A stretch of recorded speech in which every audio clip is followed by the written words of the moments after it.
Everyone, Chris McGinnis here. Now, this is my second attempt at this. I tried posting a video earlier this week of me doing this fourth part of Let's Read the Battle for the Worlds Between Worlds Beyond. And unfortunately, something happened when I was recording it about 2 minutes in. The video ended up slowing down, so the speed was off, the sound was off. So I don't know what happened, but I guess that's what I get for going and posting it before I made sure to watch it and make sure everything was okay. So I'm gonna try this again. So here we go. This is part 4 of my Let's Read the Battle for the Worlds Between Worlds Beyond by Harlow Kettering on fanfiction.net. This is chapters 31 through 40, and so we start with chapter 31. Sarah Palin versus Voldemort. We were back in the desert, and the fighting was still going on, but I didn't have to worry because I had Sarah Palin with me. She was wearing a red business suit with a pencil skit, and she was wearing glasses and had brown hair, and she was from Alaska. She raised her hand, and suddenly the desert turned into a giant frozen ice-cold land. I couldn't believe it. Everyone stopped fighting and looked at us. Whoever is leading this assault of villainy, make thyself known, she said authoritatively. Everyone began to walk away, but a figure walked towards us. It was Voldemort. Thou shalt do battle with me, foul wench, said Voldemort, tossing his long, greasy hair. Aye, indeed, we shall see who walketh away unscathed, said Sarah Palin. I stood there, not able to believe what was happening. Voldemort pointed his wand, and a big green ball of energy flew at Sarah Palin. She jumped into the air, forming giant icicles in her hands and hurling them at Voldemort. He dodged them. Voldemort waved his wand and created small babies in the air. He hurled them up into the sky. Oh no! Sarah Palin was pro-life. She had to save the babies. What foul trickery, she yelled, leaping up into the air. I thought she wouldn't be able to do it, but she did.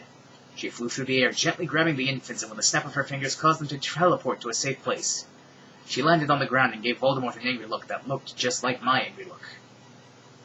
His eyes widened, and he took a step back. "O frigid winds of the icy realm Alaska, grant me your power to vanquish my foe," Sarah Palin yelled, pointing her hands at Voldemort. A sudden cold wind began to shoot at Voldemort, small ice crystals appearing and cutting his skin. His feet seemed frozen in place as the ice shards grew larger until the constant barrage began to tear at his skin. Soon there was nothing but a naked, skinless Voldemort corpse.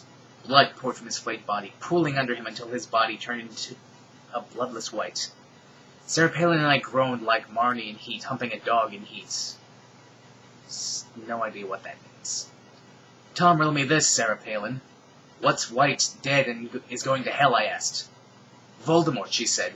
We both laughed, high-fived, and snorted like goobers. "And now, I must just leave with you, sweet Harlow," said Sarah Palin.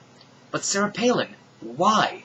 "Because I must take my spot at the council to head the assault against the forces of evil. But you must continue fighting to save us all." And with that, she disappeared. Chapter 32. Ice to Beat You. "Harlow, I'm so cold, oh my God," said Rudolpha. I turned to look at her. She was naked and buried up to her neck in snow. I tossed a fireball at the snow, melting it, leaving Rudolpha naked, blue, and shivering. "I'm gonna freeze, it's so damn cold, I swear." "Rudolpha, we need to go and stop this war. I don't want any more people to die," I said. Rudolpha nodded, her lips purple. We walked along the snow, trying to find a place for Rudolpha to warm herself, but she kept complaining. "I think my toe fell off back there. Oh my God, this is so shitty," she would whine. Suddenly I heard a loud voice. I jumped and turned around. It was Chaz Bono. "Give me all your money," he yelled, waving a gun. "I don't have any money or clothes, you big goon," said Rudolpha. Chaz let out a roar and punched Rudolpha in the chest, shattering her into a million icy shards. 1 second.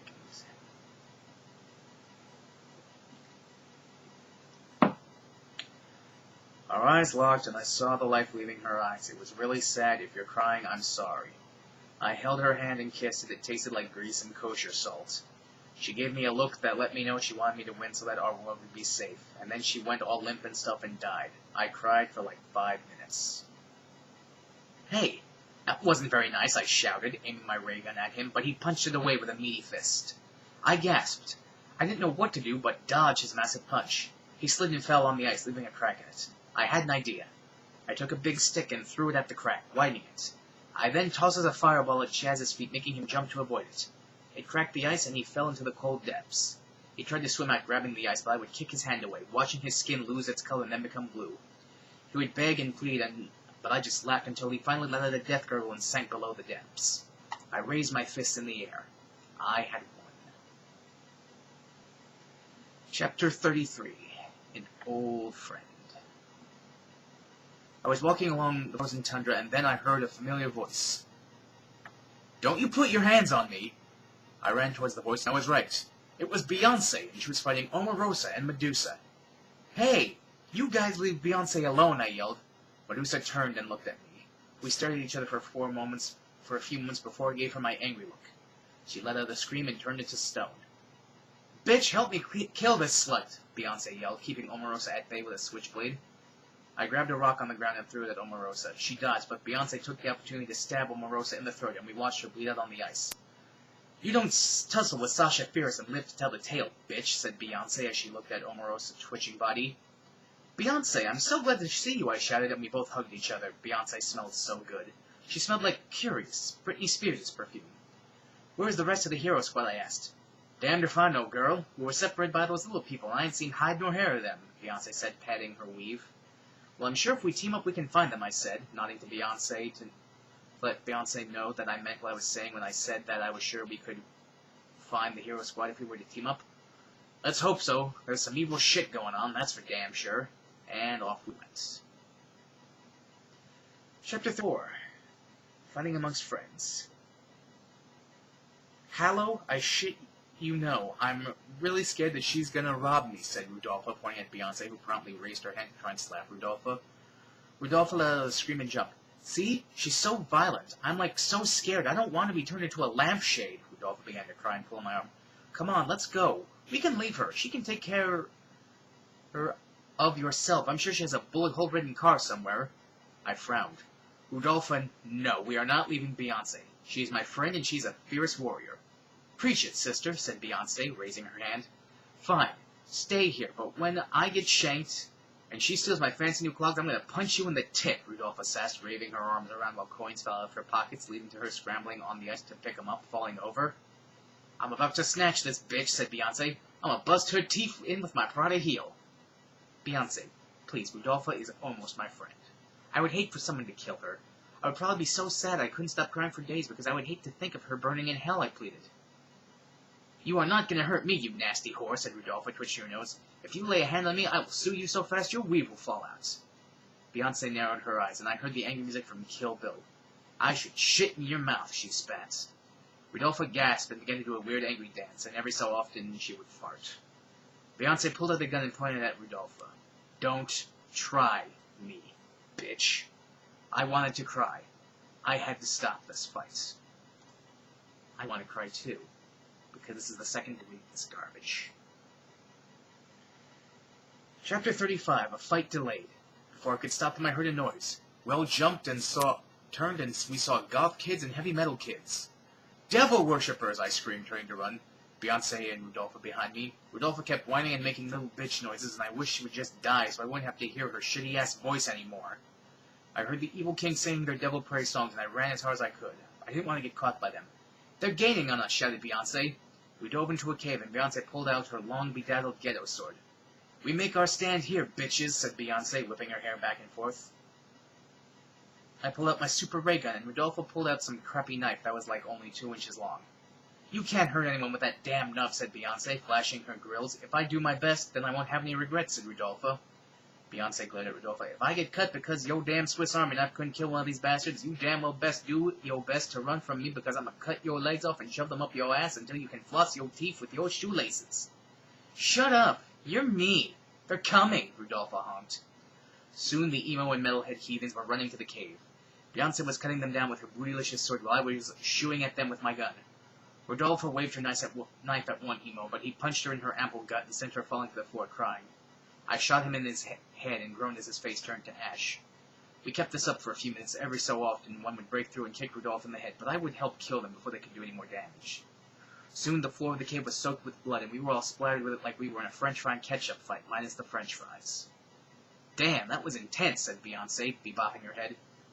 Rudolpha just whined from the floor, her head dented a bit from the kicks. Rudolpha, get up, we need to get moving, I said, nudging her with my foot.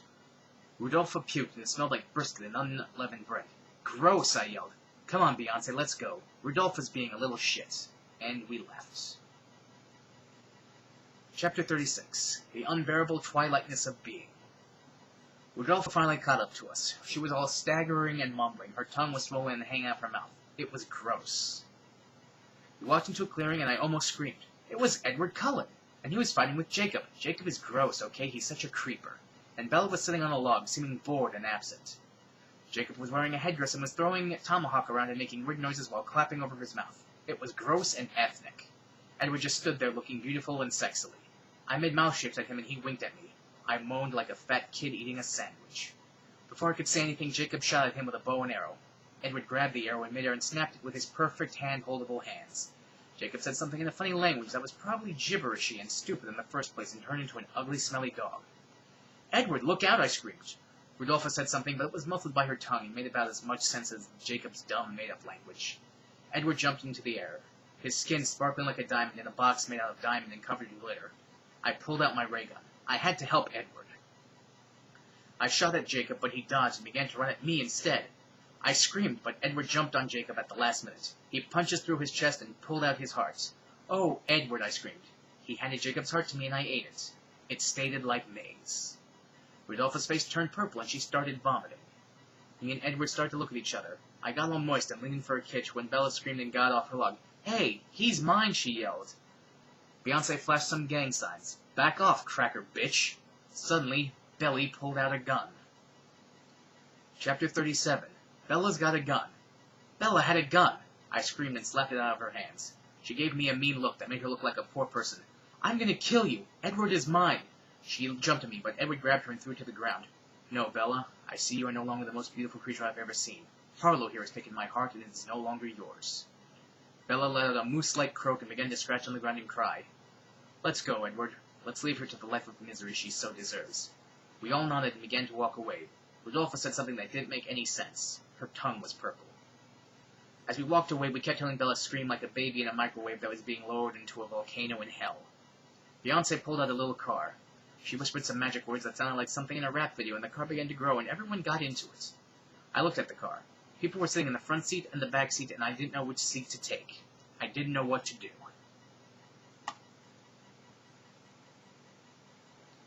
Chapter 38. Sasha fears his base.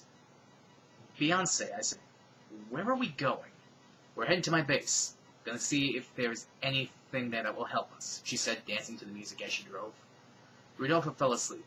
Her head smelled bad and flies were collecting on it. Edward and I began to make out. I sat on his lap and did stripper things to him because he was so hot. Soon we were driving to a city.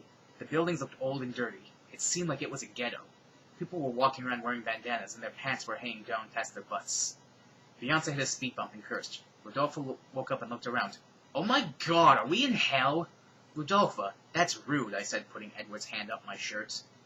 Harlow, I'm not shitting you. We're gonna get robbed or turned to someone's love slave. I ain't doing that again, I swear, Rudolpha complained. Shut your ass up, said Beyonce as we pulled into a dark alley. Oh my God, this is it. This is where I'm gonna die, Rudolpha cried. Suddenly, what looked like a dead end with a dumpster lowered into the ground, and there was a tunnel leading down into the ground. Oh no, this much where they take the girls to be trained for obedience. They don't feed you, Harlow. They just hit you with sticks until you do whatever they tell you to do. I mean, whatever. Dogs, little kids, anything. Rudolpha waved her hands around, honking and crying. Edward and I were kissing and looking into each other's eyes when we pulled into the underground garage. Beyonce got out and began to look through different rooms. Everyone else stayed in the car and kicked it in the front seat and sitting in the back seat. Soon Beyonce returned with a glowing ball. What is that? Beyonce asked. Beyonce grinned. This will wipe out an entire city, which is exactly what we're going to do. Chapter 39. Beyonce commits genocide. Rudolpha let out a gurgle and groan. A growl. Beyonce, won't that kill a lot of people? I don't give a damn, she said, stomping the yard. But, Beyonce, that's wrong, said Edward in a voice that was so musical it sounded like a little man was trying to play a piano under his tongue.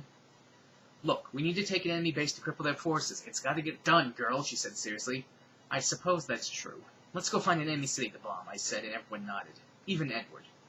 Beyonce got into her car, and it turned into airplane mode, and soon we were flying around looking for a city. Soon we heard laughter and other sounds of happiness. We came across a big city, and there seemed to be a celebration. There were amusement park rides, and people laughing and having fun. "This is it," said Beyonce, looking as serious as a heart attack. She handed me the glowing ball. "Drop it," she said to me. "But, Beyonce, it just seems like people are having a fair and having fun," I said. Rodolfo started crying and twitching. "Drop it. It's a fake. It's a disguise. The people are all robots," Beyonce screamed.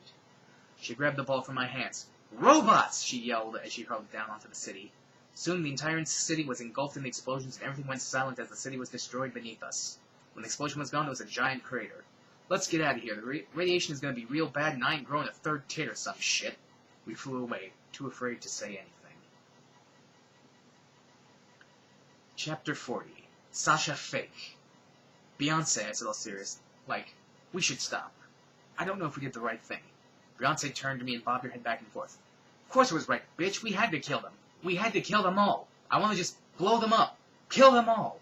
I made a worried look on my face, like when my mom sees my dad come home drunk. Beyonce was scaring me. I didn't know what was going on. Rodolfo made a gurgling noise, and her eyes seemed to be popping out of her sockets. Some blood was dribbling out of her ears and nose. "Rodolfo, you're so gross," I yelled, turning to make out with Edward.